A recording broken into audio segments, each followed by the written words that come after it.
Rreshjet e dendura të shiut që kanë përfshirë vendin gjatë natës kanë shkaktuar problematika serioze në disa qarqe duke çuar në përmbytje, mungesë energjie, bllokim rrugësh dhe situata emergjente për banorët. Ndër zonat më të prekura është Kurbini ku rreth 60 banesa dhe biznese janë mbuluar nga uji, ndërsa niveli ka arritur deri në 1 metër në disa ambiente. Banorët e raportuan dëme të shumta materiale, ndërsa pamjet e ujit që kanë hyrë nëpër lokale, dyqane, automjete tregojnë për masat e situatës. Më të rënduara janë kushtet në fshatin Zhej, ku prurjet e mëdha të lumit Droj shkaktuan vërshime të fuqishme në rrugë. Një drejtues mjeti rrezikoi të merrej nga rrjedha, por ndërhyrja e shpejtë e zjarrfikse bëri të mundur shpëtimin e tij. Përmbytje të mundshme kërcënojnë edhe zonën e Skurajt, ku lumi Vinjoll rrezikon rreth 50 banesa. Në Lezhë rrugët u mbuluan nga uji, duke krijuar vështirësi në qarkullim dhe duke shkaktuar ndërprerje të energjisë elektrike në disa fshatra.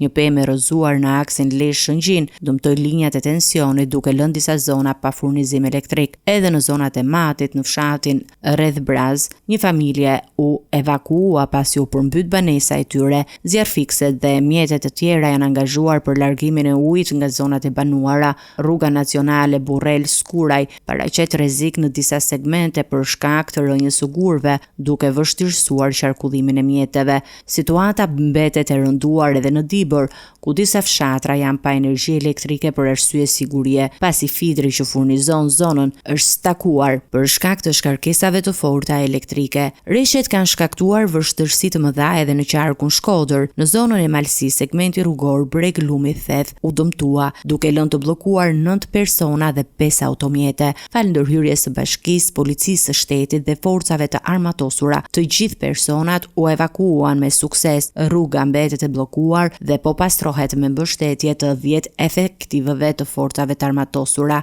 Në fshatin Preknicaj të Shkrelit, një shtëpi u përfshi nga flakët si pasojë e shkarkesave elektrike. Për fat nuk raportohen për të lënduar, ndërkohë në Durrës dallgësimi i fortë në det ka detyruar autoritetin portual të pezullojë aktivitetin e peshkimit, megjithse lundrimi i traketeve vijon normalisht. Sipas shërbimit meteorologjik, rreshtet pritet të vazhdojnë gjatë gjithë ditës me intensitet më të lartë në qarqet Shkodër, Vlorë dhe Gjirokastër. Policia e shtetit ka shtuar prezencën në akset kryesore dhe apelon për qytetarët që të shmangin daljen e panevojshme dhe të tregojnë kujdes gjatë qarkullimit, duke i orientuar që të mos e rrezikojnë në zonat e përmbytura ose me rrëshqitje dherash. Autoritetet vijojnë monitorimin e situatës në digën e Fanit dhe Ulzës, ku prurjet janë rritur ndjeshëm, megjithse ende nuk ka arritur nivelin kritik që kërkon hapjen e portave. Situata mbetet dinamike dhe në vëzhgim të vazhdueshëm.